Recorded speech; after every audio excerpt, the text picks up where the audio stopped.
alguém tão importante para Deus.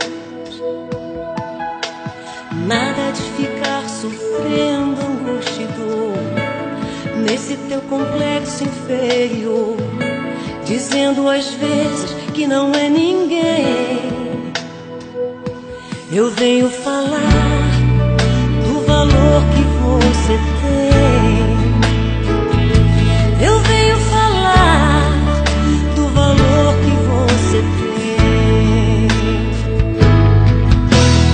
Ele está em você, o Espírito Santo se move em você, até com gemidos inexprimíveis, inexprimíveis.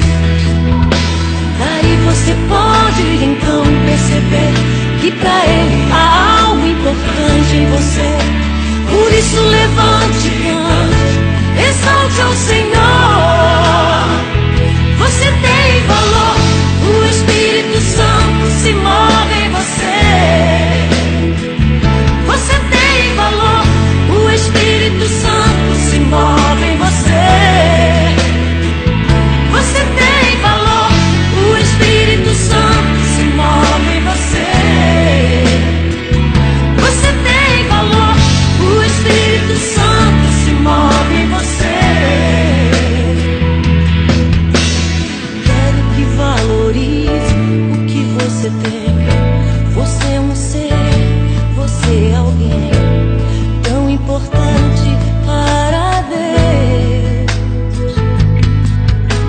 Nada de ficar sofrendo angústia e dor nesse teu complexo inferior, dizendo às vezes que não é ninguém.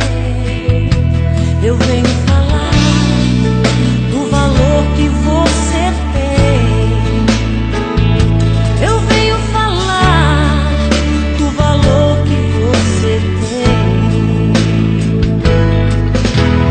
Ele está em você, o Espírito Santo se move em você, até com gemidos inexprimíveis, inexprimíveis.